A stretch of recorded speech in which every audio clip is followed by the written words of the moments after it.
Hello guys, welcome back to the Siri talks. ಇವತ್ತೇನಪ್ಪ Siri road ತೋರಿಸ್ತಿದ್ದಾಳೆ ವಿಡಿಯೋದಲ್ಲಿ ಸ್ಟಾರ್ಟಿಂಗ್ ಅಂತಿದ್ದೀರಾ. ಸೊ ನಾನು ಇವತ್ತು ಒಂದು ಬ್ಯೂಟಿಫುಲ್ ಪ್ಲೇಸಿಗೆ ಹೋಗ್ತಾ ಇದ್ದೀನಿ. ಹಾಗೆ ನಿಮ್ಮನ್ನು ಕರ್ಕೊಂಡು ಹೋಗೋಣ ಅಂತ ಗೆಸ್ ಮಾಡಿ ನೋಡೋಣ. ತಮ್ಮನೇಲಿ ನೋಡಿದ ತಕ್ಷಣ ಗೊತ್ತಾಗಿರುತ್ತೆ.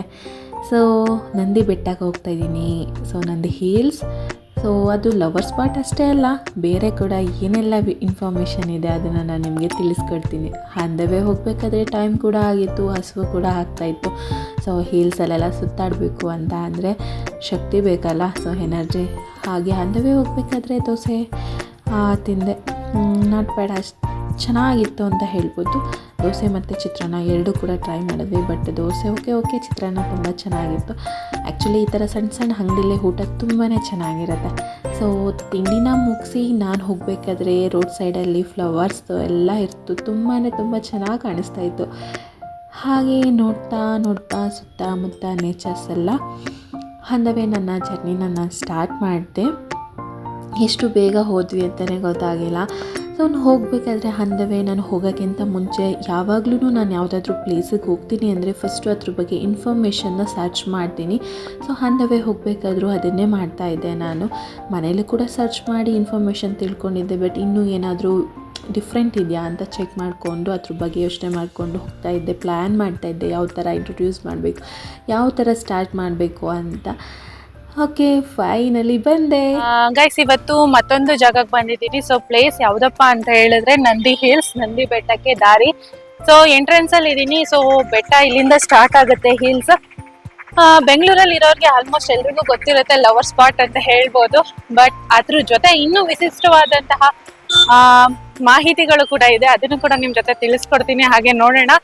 ಇವಾಗ ವಿಡಿಯೋ ಸ್ಟಾರ್ಟ್ ಮಾಡ್ತಾ ಇದ್ದೀನಿ. ಗೊತ್ತಲ್ಲ, ವಿಡಿಯೋ ಇಷ್ಟ ಆದ್ರೆ ಲೈಕ್ ಮಾಡಿ, ಶೇರ್ ಮಾಡಿ, ಕಮೆಂಟ್ ಮಾಡಿ. ಹಾಗೆ ನಿಮ್ಮ ಅನಿಸಿಕೆನ ನನಗೆ ತಿಳಿಸ್ಕೊಡಿ. ನಿಮ್ಮೆಲ್ಲ ಸಪೋರ್ಟ್ ಪ್ಲೀಸ್ ನನಗೆ ಬೇಕು. ಸೊ ಎಲ್ಲರೂ ವಿಡಿಯೋನ ನೋಡ್ತಿದ್ದೀರಾ, ಬಟ್ ಲೈಕ್ ಮಾಡೋದು ಮರೀತಿದ್ದೀರಾ. ಪ್ಲೀಸ್ ಇಷ್ಟ ಆದ್ರೆ ಲೈಕ್ ಮಾಡಿ, ಓಕೆನಾ? ಬನ್ನಿ ಇವಾಗ ವಿಡಿಯೋ ಸ್ಟಾರ್ಟ್ ಮಾಡೋಣ. ಸೊ ಇದು Nandi Betta first starting point ಇಂದ ವಿಡಿಯೋ ಸ್ಟಾರ್ಟ್ ಮಾಡ್ತಾ ಇದ್ದೀನಿ. ಇಲ್ಲಿಂದ ಇನ್ನ 8 ಕಿಲೋಮೀಟರ್ಸ್ ಇದೆ ಕರೆಕ್ಟಾಗಿ ನಂದಿ ಹಿಲ್ಸ್. ಬನ್ನಿ ಇವಾಗ ವಿಡಿಯೋ ನೋಡೋಣ ಮುಂದೆ ಏನೆಲ್ಲ ಇರುತ್ತೆ ನಂದಿ ಹಿಲ್ಸ್ ಅಲ್ಲಿ. ಗೈಸ್ ನೋಡಿದ್ರಲ್ಲ, ಸೊ ನಂದಿ ಹಿಲ್ಸಿಗೆ ಬಂದಾಯಿತು. ಇನ್ನು 8 ಕಿಲೋಮೀಟರ್ಸ್ ಅಷ್ಟೇ ಬಾಕಿ ಇರೋದು. ನಾನಂತೂ ತುಂಬ ಕಾಯ್ತಾ ಇದ್ದೆ, ಯಾಕಂದರೆ ಇದು ನನ್ನ ಫಸ್ಟ್ ಜರ್ನಿ ನಂದಿ ಹಿಲ್ಸ್ಗೆ. ತುಂಬ ಸಲ ಟ್ರೈ ಮಾಡಿದ್ದೀನಿ, ಬಟ್ ಹೋಗಲಿಕ್ಕೆ ಆಗ್ತಾ ಇರಲಿಲ್ಲ. ಫೈನಲಿ ಇವತ್ತು ಹೋಗ್ತಾಯಿದ್ದೀನಿ. ಅದು ಕೂಡ ಖುಷಿ ಇದೆ. ನೇಚರ್ಸ್ ಯಾರಿಗೆ ತುಂಬ ಇಷ್ಟ ಆಗುತ್ತೆ ಅವ್ರಿಗಂತೂ ಈ ಪ್ಲೇಸ್ ತುಂಬಾ ಇಷ್ಟ ಆಗುತ್ತೆ. ನಾನು ಹಂದವೇ ಹೋಗಬೇಕಾದ್ರೂ ಅಷ್ಟೇ ನೇಚರ್ ನೋಡಿ ತುಂಬಾ ಎಂಜಾಯ್ ಮಾಡಿದೆ. ನಂದಿ ಹಿಲ್ಸಲ್ಲಿ ಇನ್ನೂ ಎಷ್ಟೊಂದೆಲ್ಲ ಮಾಹಿತಿ ಇದೆ ಅಂತ ನಂಗೆ ನಿಜ ಅಲ್ಲಿ ಹೋಗೋವರೆಗೂ ಗೊತ್ತಿರಲಿಲ್ಲ. ಬಟ್ ಅಲ್ಲಿ ಹೋದ್ಮೇಲೆ ಗೊತ್ತಾಯಿತು, ಒನ್ ಡೇಲಿ ನನಗೆ ನಿಜನೇ ಸಾಕಾಗಲ್ಲ. ಅಂತೂ ಇತ್ತು ಬಂದಾಯಿತು.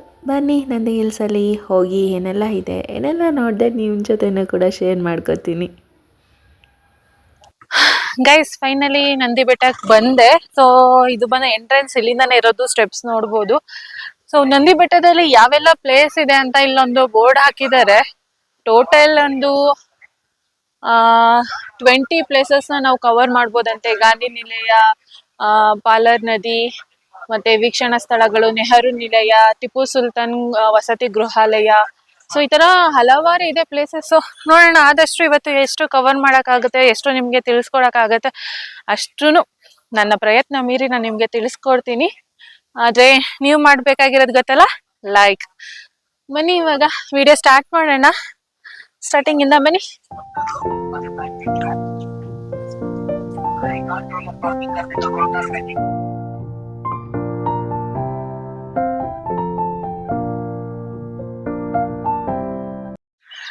ಗೈಸ್, ಇವಾಗ ನಂದಿ ಹಿಲ್ಸ್ ಬಂದ್ವಿ. ಸೊ ಎಂಟ್ರೆನ್ಸ್ ಅಲ್ಲಿ ನೋಡ್ಬೋದು ಸ್ವಲ್ಪ ಮೆಟ್ಲುಗಳಿದೆ. ಒಂದ್ ಸ್ವಲ್ಪ ಒಳಗಡೆ ಬಂದ್ರೆ ಫಸ್ಟಿಗೆ ನಮ್ಗೆ ಸಿಗೋದು ಅಮೃತ ಸರೋವರ.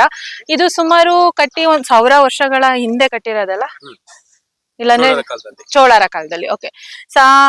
ಅದಕ್ಕೂ ಮುಂಚೆ ನಾನು ಗೈಡ್ ಬಗ್ಗೆ ಇನ್ಫಾರ್ಮೇಶನ್ ಕೊಟ್ಬಿಡ್ಬೇಕಿತ್ತು ಅನ್ಸುತ್ತೆ ರೀ. ಗೈಸ್ ಇವಾಗ ನಂದಿ ಹಿಲ್ಸ್ ಒಳಗಡೆ ಬಂದ್ವಿ. ಸೊ ಸ್ಟಾರ್ಟಿಂಗ್ ಅಮೃತ ಸರೋವರದಿಂದ ವಿಡಿಯೋನ ಸ್ಟಾರ್ಟ್ ಮಾಡ್ತಾ ಇದ್ದೀನಿ. ಸೊ ನಂದಿ ಹಿಲ್ಸ್ ಬಗ್ಗೆ ನಾನು ಕೂಡ ನೋಡಿ ತಿಳ್ಕೊಂಡಿದ್ದೀನಿ, ಬುಕ್ಸ್ ಅಲ್ಲೂ ಕೂಡ ಸ್ವಲ್ಪ ತಿಳ್ಕೊಂಡಿದ್ದೀನಿ ಓದಿ.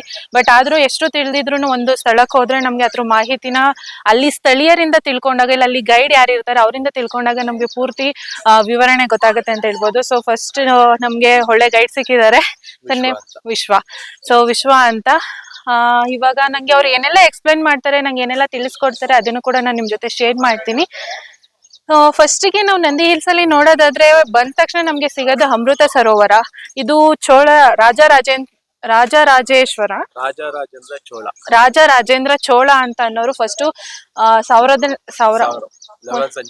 11ನೇ ಶತಮಾನದಲ್ಲಿ ಕಟ್ಟಿಸಿರುವಂತಹ ಅಮೃತ ಸರೋವರ. ಇದಕ್ಕೆ ಏನಕ್ಕಪ್ಪ ಅಮೃತ ಸರೋವರ ಅಂತ ಕರೀತಾರೆ ಅಂತ ಹೇಳಿದ್ರೆ, ನಂದಿ ಬೆಟ್ಟದಲ್ಲಿ 5 ನದಿಗಳು ಉಗಮ ಆಗತ್ತೆ. ಸೊ ಆ ಉಗಮ ಆಗೋ 5 ನದಿಗಳು ಕೂಡ ಈ ಅಮೃತ ಸರೋವರದಿಂದನೇ ಹೋಗೋಂಥದ್ದು.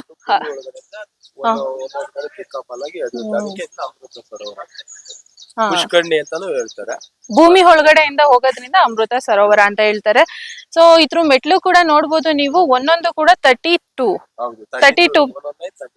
ಒಂದೊಂದ್ ಲೈನ್ 32 ಬರತ್ತಂತೆ. ಸೊ ಒಳಗಡೆ ಫಿಶಸ್ ಕೂಡ ಇದೆ, ಬನ್ನಿ ಹಾಗೆ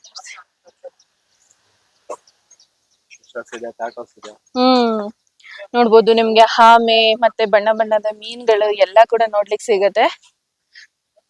ಮತ್ತೆ ಅಕ್ಕ ಇದು 1936 ಅಲ್ಲಿ ಮೀರ್ಜಾ ಇಸ್ಮಾಯಿಲ್ ಅನ್ನೋರು ಮೈಸೂರು ದಿವಾನ್ ಆಗಿದ್ದು. 1936ನೇ ಇಸ್ವಿಯಲ್ಲಿ ನೋಡಿ ಫೆಬ್ರವರಿ 22ನೇ ತಾರೀಕು ಇದನ್ನ ರಿನಿವೇಟ್ ಮಾಡ್ಕೊಟ್ರು. ಅಂದ್ರೆ ಸುತ್ತೂರಿನೆಲ್ಲ ತಡೆಗೋಡೆ ಕಟ್ಕೊಟ್ಟಿದ್ದಾರೆ ಇದು. ಮತ್ತೆ ಇದೊಳಗಡೆಯಿಂದ ಆ ಕಡೆಯಿಂದ ಹೋದ್ರೆ ಇದು ಎಂಟ್ರೆನ್ಸ್ ಇದೆಲ್ಲ ಬಂದು ತೋಟಗಾರಿಕೆ ಇಲಾಖೆ ನರ್ಸರಿ ಇದೆ. ಆ ಕಡೆಯಿಂದ ಒಳಗಡೆ ಹೋದ್ರೆ ಇದು ಕುಪೇಜ್ ಪಾರ್ಕ್ ಅಂತ ಹೇಳ್ತಾರೆ, ನಂದಿ ಮಂಟಪ ಅಂತಾನು ಹೇಳ್ತಾರೆ. ಕುಪೇಜ್ ಪಾರ್ಕ್ ಅಂತಂದ್ರೆ ಕುಪೇಜ್ ಅನ್ನೋರು ಒಬ್ಬ ಬ್ರಿಟಿಷ್ ಆಫೀಸರ್ ಇಲ್ಲಿ ಬಂದು ಉಳ್ಕೊಂಡಿದ್ದಾಗ ಅವ್ರ ದೇಶದಿಂದ ಅಂದ್ರೆ ಬೇರೆ ಬೇರೆ ದೇಶದಿಂದ ತಗೊಂಬಂದ್ ನೆಟ್ಟಿರೋಂತ ಮರಗಳು ಯಾವುದು, ಎಲ್ಲಾ ಜಾತಿ ಹಣ್ಣಿನ ಮರಗಳು ಇದ್ರೊಳಗಡೆ ಸಿಗುತ್ತೆ. ಮತ್ತೆ ನೋಡಿ ಅಲ್ಲಿ ಕಾಣ್ತಾ ಇರೋವೆಲ್ಲ ಕರ್ಪೂರದ ಮರಗಳವೆಲ್ಲ ಕರ್ಪೂರದ ಮರ ಅಂತ ಹೇಳ್ತಾರೆ. ನಾವ್ ಅಲ್ಲಿ ಅಲೋ ಇಲ್ಲ, ಅಲ್ಲಿ ಯಾರಿಗೂ ಅಲೋ ಇಲ್ಲ. ಅಂದ್ರೆ ಯಾರಿಗೂ 99% ಯಾರಿಗೂ ಅಲೋ ಇಲ್ಲ ಅದ್ರೊಳಗಡೆ. ಮತ್ತೆ ಈ ಕಡೆಯಿಂದ ಹೋದ್ರೆ ಟಿಪ್ಪು ಸುಲ್ತಾನ್ ಸಮ್ಮರ್ ಪ್ಯಾಲೇಸ್ ಅಂತ ಇದೆ, ಬನ್ನಿ ತೋರಿಸ್ತೇನೆ. ಸಮ್ಮರ್ ಪ್ಯಾಲೇಸ್ ಬೇಸಿಗೆ ಅರಮನೆ. ಹೌದಕ್ಕ.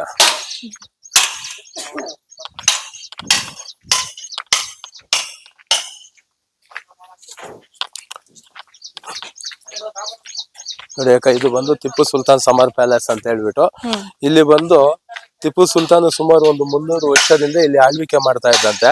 ಆಳ್ವಿಕೆ ಮಾಡ್ತಾ ಇದ್ದಿದ್ದು ಅಂತಂದ್ರೆ 300 ವರ್ಷ ಅಂದ್ರೆ 1786 18 ಅಲ್ಲ 300 ವರ್ಷ ಆಳ್ವಿಕೆ ಮಾಡ್ತಾರ ಟಿಪ್ಪು ಸುಲ್ತಾನ್ ಅಲ್ಲ, 300 ವರ್ಷದ ಅಂತ ನಾನು ಹೇಳಿದ್ದೆ. ಬಿಫೋರ್ 300 ಇಯರ್ ಓಲ್ಡ್ ಅಂತ ನಾನು ಹೇಳಿದ್ದು. ಬಿಫೋರ್ ಅಂದ್ರೆ 300 ವರ್ಷದಿಂದ ಇಲ್ಲಿ ಆಳ್ವಿಕೆ ಮಾಡ್ತಾ ಇದ್ದಂತ ಸಿಚುವೇಶನ್ ಅಲ್ಲಿ ಬೇಸಿಗೆ ಕಾಲದಲ್ಲಿ ಬಂದು ಉಳ್ಕೊಂತಾ ಇದ್ದಂತ ಸಮ್ಮರ್ ರೆಸಿಡೆನ್ಸ್ ಹೌಸ್ ಇದು. ಇದು ಬಂದು ಹೈಡಿಂಗ್ ಪಾಯಿಂಟ್ ಅಂತಾನು ಹೇಳ್ತಾರೆ. ಆ ಸಮ್ಮರ್ ರೆಸಿಡೆನ್ಸ್ ಹೌಸ್ ಬಂದು 2nd ಫ್ಲೋರ್ ಇದೆ, ಅಂದ್ರೆ 2 ಫ್ಲೋರ್ ಬಿಲ್ಡಿಂಗ್ ಬರುತ್ತೆ. ಅದರಲ್ಲಿ ಕೆಳಗಡೆ ಎಲ್ಲ ಬಂದು ಕಿಚನ್ ಆ ತರ ಬರುತ್ತೆ. 2nd ಫ್ಲೋರ್ ಅಲ್ಲಿ ಬಂದು ಬೆಡ್ರೂಮ್ ಮತ್ತೆ ನಮಾಜ್ ಮಾಡ್ತಾರಲ್ಲ ಆ ತರ ಎಲ್ಲ ಇರುತ್ತೆ. ಬಟ್ ಅದ್ರೊಳಗಡೆ ನಾಟ್ ಅಲೌಡ್. ಆಮೇಲೆ ಟಿಪ್ಪು ಸುಲ್ತಾನ್ ಸಮ್ಮರ್ ಹೌಸ್ ಇಂದ ಕೆಳಗಡೆಯಿಂದ ನಡ್ಕೊಂಡು ಹೋದ್ರೆ ಸುಲ್ತಾನ್ ಪೇಟೆ ಅನ್ನೋ ಒಂದು ಗ್ರಾಮಕ್ಕೆ ಟ್ರೆಕ್ಕಿಂಗ್ ಹೋಗುತ್ತೆ. ಅದು ಕೆಳಗಡೆಗೆ ಅಕ್ಕ ಹೋಗ್ಬೋದು, ಬಟ್ 4 or 5 ಕಿಲೋಮೀಟರ್ಸ್ ಇರುತ್ತೆ. ಫುಲ್ ಡೌನ್ ಹೋಗಿ ಮೇಲೆ ಬಂದ್ರೆ ಟಯರ್ಡ್ ಆಗಿ ಹೋಗುತ್ತೆ. ಸೆಂಟ್ರಲ್ಲಿ ಇಲ್ಲ ಸ್ವಲ್ಪ ದೂರ ಹೋದ್ರೆ ಗವಿ ವೀರಭದ್ರೇಶ್ವರ ಟೆಂಪಲ್ ಅಂತ ಒಂದ್ ಸಿಗುತ್ತೆ. ಹೋಗೋಣ ಅಂದ್ರೆ ಹೋಗಿ ಬರೋಣ, ಸ್ವಲ್ಪ ಟಯರ್ಡ್ ಆಗುತ್ತೆ. ಹೋಗೋಣ ಅಂದ್ರೆ ಹೋಗಿ ನೋಡ್ಕೊಂಡ್ ಬರೋಣ ಬೇಕಾದ್ರೆ. ಎಷ್ಟು ಕಿಲೋಮೀಟರ್ ಆಗ್ಬೋದು ಅಕ್ಕ? ಇಲ್ಲಿಂದ ಒಂದು 10 minutes ವಾಕಿಂಗ್ ಡೌನ್, ಮತ್ತೆ ಹತ್ತದಕ್ಕೆ ಸ್ವಲ್ಪ ಟಯರ್ಡ್ ಆಗುತ್ತೆ. ಇಲ್ಲಿ ಬನ್ನಿ ಅಕ್ಕ. ಟಿಪ್ಪು ಮತ್ತೆ ಟಿಪ್ಪು ಫಾದರ್ ಹೈದರ್ ಅಲಿ ಇಬ್ರು ಸೇರಿ ಕಟ್ಟಿರೋ ಅಂತ ಬಿಲ್ಡಿಂಗ್ ನೋಡಿ ಇದು. ಟಿಪ್ಪು ಸುಲ್ತಾನ್ ಬೇಸಿಗೆ ಅರಮನೆ ವಸತಿ ಗೃಹ. ಇದು ಎಷ್ಟು ಮೀಟರ್ ಇದೆ ಅಂತಂದ್ರೆ ಇದೆ 12x7 ಅಂತ, ಆಯತಾಕಾರ. ಹೌದು, ಒಂದು ಬಾಕ್ಸ್ ತರ ಬರುತ್ತೆ ಇದು. ಇದು ಬಂದು ಫಸ್ಟ್ ಫ್ಲೋರ್ ಇದೆಲ್ಲ ಬಂದು ಸ್ಟೋರೇಜ್ ಕಿಚನ್ ಅಂಡ್ ಇದು ಬರುತ್ತೆ. 2nd ಫ್ಲೋರ್ ಅಲ್ಲಿ ಬಂದು ಅಕ್ಕ ಒಳಗಡೆ ಅಲ್ಲ ಇಲ್ಲ ಅಕ್ಕ. ನೋಡಿ ಇಲ್ಲಿಂದ ಹೋದ್ರೆ ಈ ಕಡೆಯಿಂದ ಹೋದ್ರೆ ಸುಲ್ತಾನ್ ಪೇಟೆ ಅನ್ನೋ ಒಂದು ಹಳ್ಳಿಗೆ ಟ್ರೆಕ್ಕಿಂಗ್ ಹೋಗುತ್ತೆ ಇದು.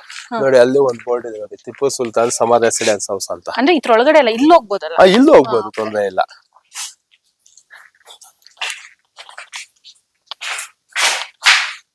ವೀರಭದ್ರೇಶ್ವರ ಅಂತ ಹೇಳಿದಾಗ ಗವಿ ವೀರಭದ್ರೇಶ್ವರ ಅಂತ. ಇದು ಬಾಗ್ಲೆಲ್ಲ ಅವಾಗ ಟಿಪ್ಪು ಇದೆಲ್ಲ ಅವತ್ತಿನ ಕಾಲಕ್ಕೆ ಇರೋದು ಇದು. ನೋಡಿ ಇದೆಲ್ಲ ಅವತ್ತಿನ ಕಾಲಕ್ಕೆ ಇದೆಲ್ಲ. ಇದು ಬಂದು ಇವಾಗ ಇತ್ತೀಚೆಗೆ ಲಾಕ್ಸ್ ಎಲ್ಲ ಇವಾಗ ಮಾಡ್ಕೊಂಡಿರೋದು. ಮುಂಚೆ ಬಂದೆಲ್ಲ ನಾರ್ಮಲ್ ಆಗಿ ಇದ್ದಿದ್ದೆಲ್ಲ. ಈ ಬಾಗ್ಲು ಅವಾಗಿಂದೆ. ಇಲ್ಲ, ಇದು ಬಾಗ್ಲ ಅವಾಗಿಂದ ಇದು. ಅವಾಗಿಂದೆ. ಮತ್ತೆ ನೋಡಿ ಅಕ್ಕ, ಇದು ಬಂದು ಲಾಕ್ಸ್ ಬರುತ್ತೆ ನೋಡಿ ಅಕ್ಕ. ಇದು ಲಾಕ್ ಅಂದ್ರೆ ಇವಾಗ ಫಾರ್ ಎಕ್ಸಾಂಪಲ್ ಇಲ್ಲಿ ಬಂದು ಸುಲ್ತಾನ್ಪೇಟೆ ಅಂತ ಹೇಳಿದ್ನಲ್ಲ, ನಾನು ಕೆಳಗಡೆ ಹೋಗಿ ಬರ್ಬೇಕಾದ್ರೆ ಸಂಜೆ ಇವಾಗ ಈವ್ನಿಂಗ್ ಆದ್ಮೇಲೆ ಡೋರ್ ಕ್ಲೋಸ್ ಮಾಡ್ತಾ ಇದ್ದಿದ್ದು. ಎಲ್ಲ ಒಂದ್ ನಂದಿ ಹಿಲ್ಸ್ ಒಂದು ಮನೆ ತರ ಇದ್ದಿದ್ದಲ್ಲ, ಇದು ಡೋರ್ ಕ್ಲೋಸ್ ಮಾಡ್ತಾ ಇದ್ದ. ಟಿಪ್ಪು ಸುಲ್ತಾನ್ ಎಲ್ಲಿ ಮಲ್ಕೋತಾ ಇದ್ದಿದ್ದು ಅಂದ್ರೆ ವಿಶ್ರಾಂತಿ ಅಕ್ಕ ತಗೋತಿದ್ರು ಮೇಲೆ ಮೇಲೆ ಸೆಕೆಂಡ್ ಫ್ಲೋರ್ ಅಲ್ಲಿ ಬರುತ್ತೆ ನೋಡಿ. ಈ ಕಡೆ ಬರುತ್ತೆ, ಇಲ್ಲಿ ಬರುತ್ತೆ, ಇಲ್ಲಿ ಅದು ಈ ಕಡೆ ಬರುತ್ತೆ. ಇದು ಬಂದು ನಮಾಜ್ ಮಾಡೋದಿದೆಲ್ಲ. ಇದು ನಮ್ಗೆ ಫಸ್ಟ್ ಫ್ಲೋರ್ ಅಲ್ಲಿ ಏನು ಗೊತ್ತಾಗಲ್ಲ, ಸೆಕೆಂಡ್ ಫ್ಲೋರ್ ಹೋದ್ರೆ ಸೂಪರ್ ಇರುತ್ತೆ, ಬಟ್ ಅಲ್ಲಿ ಯಾರನ್ನೂ ಅಲೋ ಮಾಡಲ್ಲ ಅಲ್ಲೇ. ಮತ್ತೆ ಈ ಕಡೆ ಹೋದ್ರೆ ಅಂದ್ರೆ ಎಲ್ಲ ಬ್ಯಾಡ್ ಆಗಿ ಬಂದಾಗ್ತದಕ್ಕ, ಅದಕ್ಕೋಸ್ಕರ ನೋಡಿ. ಅಲ್ಲಿ ಮರ ಇದೆಯಲ್ಲ, ಮರದವ್ರಿಗೆ ಹೋದ್ರೆ ಗವಿ ಬಿದ್ಬೇತೇಶ್ವರ ಟೆಂಪಲ್ ಅಂತಿದೆ. ಹೋಗೋಣ ಅಂದ್ರೆ ಹೋಗಿ ನೋಡ್ಕೊಂಬೋಣ. ಬನ್ನಿ ಮೆಟ್ಲು ಇಳಿಬೇಕು, ತೊಂದ್ರೆ ಇಲ್ವಲ್ಲ. 20-25 ಮಿನಿಟ್ಸ್ ತಗೊಳುತ್ತಿಲ್ಲ. ಅದು PW ಅದೆಲ್ಲ.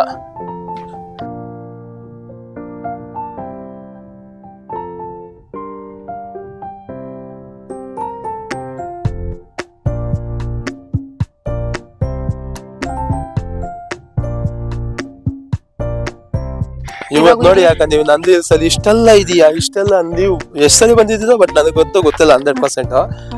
ಬಟ್ ಇವತ್ತು ನೋಡಿ ಎಲ್ಲ ಪ್ಲೇಸ್ ಎಲ್ಲ ಕ್ಲೀನ್ ಆಗಿ ಎಕ್ಸ್ಪ್ಲೇನ್ ಮಾಡ್ತೀವಿ ನೋಡಿ, ಆಮೇಲೆ ಹೇಳ್ತೀರಾ ನೀವೇ.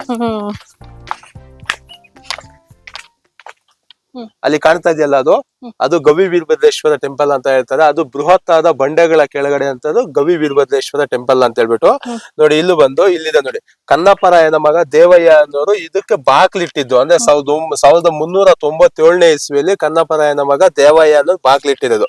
ಅದಕ್ಕಿಂತ ಮುಂಚೆ ದೇವಸ್ಥಾನ ಇದು. ಇದೊಳಗಡೆಯಿಂದ ನೋಡಿ, ಈ ಕಡೆಯಿಂದ ನಡ್ಕೊಂಡು ಹೋದ್ರೆ ನಂದಿ ಬೆಟ್ಟಕ್ಕೆ ಕಾಲ್ನಡಿಗೆಯಲ್ಲಿ ದಾರಿ ಬರುತ್ತೆ. ಸುಲ್ತಾನ್ಪೇಟೆ ಕಡೆಯಿಂದ ಕಾಲ್ನಡಿಗೆಯಲ್ಲಿ ನಡ್ಕೊಂಡ್ ಬಂದ್ರೆ ಇಲ್ಲಿ ರೈಟ್ ಸೈಡ್ ಅಲ್ಲಿ ಒಂದು ದೇವಸ್ಥಾನ ಸಿಗುತ್ತೆ, ಅದೇ ಗವಿ ವೀರಭದ್ರೇಶ್ವರ ಟೆಂಪಲ್ ಅಂತ ಹೇಳ್ಬಿಟ್ಟು. ಇನ್ನು ಈ ಕಡೆಯಿಂದ ನಾವು ವ್ಯೂ ಪಾಯಿಂಟ್ ನೋಡ್ಬೇಕು ಅಂತಂದ್ರೆ ನೋಡಿ, ಇದೆಲ್ಲ ಬಂದು ಡಿಸ್ಕವರಿ ವಿಲೇಜ್ ಅಮೃತಸರ ಅಂತ ಹೇಳ್ತಾರಲ್ಲ, ಅದೇ ಇದು. ಮತ್ತೆ ಅದು ಒಂದು ಸ್ಕಂದಗಿರಿ ಅಂತ ಹೇಳ್ಬಿಟ್ಟು, ಇದು ಒಂದು ಚನ್ನಗಿರಿ ಅಂತ ಹೇಳ್ಬಿಟ್ಟು. ಆಮೇಲೆ ಬಂದು ಅಲ್ಲಿ ನೋಡಿ, ಅಲ್ಲಿ ಕಾಣ್ತಾ ಇದೆಯಲ್ಲ ಬಿಲ್ಡಿಂಗ್ಸ್, ತಾಜ್ ಮಹಲ್ ತರ ಎಲ್ಲ ಇದೆಯಲ್ಲ, ಅದು ಪುಟ್ಟಪರ್ತಿ ಸಾಯಿಬಾಬಾ ಟ್ರಸ್ಟ್ ಇದೆಯಲ್ಲ, ವಿಶ್ವೇಶ್ವರಯ್ಯದೆಲ್ಲ ಅಲ್ಲೇ ಹುಟ್ಟಿದ್ದು. Indian first scientist sir Visvesvaraya ಹುಟ್ಟಿದ ಜಾಗ ಅದು, ಮುದ್ದೇನಹಳ್ಳಿ ಅಂತ. ಮತ್ತೆ ಅದರಿಂದ ಕಾಣೋದು ಕಂದವಾರ ಕೆರೆ ಅಂತ, ಅದರಿಂದ ಕಾಣೋದು ಸಿಟಿ, ಚಿಕ್ಕಬಳ್ಳಾಪುರ ಸಿಟಿ. ಅದು ಇದು ಬಂದು ಸುಲ್ತಾನ್ಪೇಟೆ ಅಂತ ಹಳ್ಳಿ ಇದಕ್ಕ. ಇದು ಸುಮಾರು ಒಂದು ಇದು ಸುಲ್ತಾನ್ಪೇಟೆ ಅಂತ ಹಳ್ಳಿ ಅಂತಂದ್ರೆ ಆವಾಗಿನ ಕಾಲಕ್ಕೆ ಬ್ರಿಟಿಷ್ ಸ್ವಲ್ಪ ತುಕಡಿ ಸೈನಿಕರಿದ್ದಂತ ಜಾಗ ಇದು, ಅದಕ್ಕೆ ಸುಲ್ತಾನ್ಪೇಟೆ ಅಂತ ಹೇಳ್ತಾರೆ. ಇನ್ ಸ್ವಲ್ಪ ನಾವ್ ಮೇಲೆ ಹೋದ್ರೆ ಅಲ್ಲಿ ಒಂದು ಪಿಂಕ್ ಕಲರ್ ಬಿಲ್ಡಿಂಗ್ ಇಲ್ಲಿ ಲಾಸ್ಟ್ ಅಲ್ಲಿ, ಆ ಬಿಲ್ಡಿಂಗ್ ಪಕ್ಕದಲ್ಲಿ ಸಮಾಧಿಗಳೆಲ್ಲ ಇದೆ. ಅಂದ್ರೆ ಟಿಪ್ಪು ಮತ್ತೆ ಬ್ರಿಟಿಷರಿಗೆ ಯುದ್ಧ ಆದಾಗ ಸತ್ತಿರೋ ಅಂತ ಸಮಾಧಿಗಳೆಲ್ಲ, ಸತ್ತಿರೋ ಅಂತ ಮನುಷ್ಯ ಸಮಾಧಿಗಳೆಲ್ಲ ಅಲ್ಲಿ ತೋರಿಸಬಹುದು ನಾವು. ಆ pink colour building left side ಅಲ್ಲೇ ಕಾಣ್ತದೆ ನೋಡಿ. ಅದು ಬಂದು VTU ಅಂತ ಹೇಳ್ತಾರಲ್ಲ, ವಿಶ್ವೇಶ್ವರಯ್ಯ ಟೆಕ್ನಾಲಜಿ ಯೂನಿವರ್ಸಿಟಿ ಕಾಲೇಜ್ ಅಂತ ಹೇಳ್ಬಿಟ್ಟದು. ಮತ್ತೆ ಈಶಾ ಫೌಂಡೇಶನ್ ಇಲ್ಲಿಂದಾನೆ ಕಾಣುತ್ತೆ ನಮ್ಗೆ, ಬಟ್ ಇವತ್ತು ಸ್ವಲ್ಪ ಫಾಗ್ ಜಾಸ್ತಿ ಇದೆ, ಅದಕ್ಕೋಸ್ಕರ ಕಾಣ್ತಾ ಇಲ್ಲ. ಯಾವ ಕಡೆ ಬರುತ್ತೆ ಅಕ್ಕ? ಇಲ್ಲೇ ಕಾಣುತ್ತೆ ನೋಡಿ, ಅಲ್ಲೊಂದ್ ಕೆರೆ ಕಾಣ್ತಾ ಇದೆ ಚಿಕ್ಕದು. ಆ ಕೆರೆ ಹಿಂಭಾಗ ಜೈಂಟಿಂಗ್ ಬೆಟ್ಟ ಇದೆಯಲ್ಲ, ಆ ಬೆಟ್ಟದ ಲೆಫ್ಟ್ ಸೈಡ್ ಅಲ್ಲಿ ಒಂದು ಆರೆಂಜ್ ಕಲರ್ ಲ್ಯಾಂಡ್ ಕಾಣ್ತಾ ನೋಡಿ. ಆ ಲ್ಯಾಂಡ್ ಕಾರ್ನರ್ ಅಲ್ಲಿ ಆಗಿ ಸೀದಾ ನೋಡ್ಕೊಂಡು ಲಾಸ್ಟ್ ಬಂದ ಒಂಚೂರು ಸ್ಟ್ಯಾಚು ತರ ಕಾಣುತ್ತೆ. ಹೌದು, ಅಲ್ಲಿ ಅದೇ ಈಶಾ ಕಾಣಿಸ್ತಾರೆ ನಿಮ್ಗೆ. ಚೆನ್ನಾಗಿ ಕಾಣಿಸುತ್ತೆ ಇಲ್ಲಿ. ಇದೇ ಡೋರ್ ಮಾಡಿಸಿದ್ದು. ಇದು ಇವಾಗ ನಾವು ಬಂದ್ವಲ್ಲ, ಇದೊಳಗಡೆ ಬಂದಿರೋದು. ಆಕ್ಚುಲಿ ಇದು ಬಂದು ಎಲ್ಲ ದೊಡ್ಡ ಕಲ್ಲಿದು. ನಾವು ಅಲ್ಲಿಂದ ನೋಡಿದ್ರೆ ಸ್ವಲ್ಪ ಮೊಬೈಲ್ ಮೇಲೆ ತೋರಿಸಿ ಕಲ್ಲು ಕಾಣಕ್ ಗೊತ್ತಾಗುತ್ತೆ.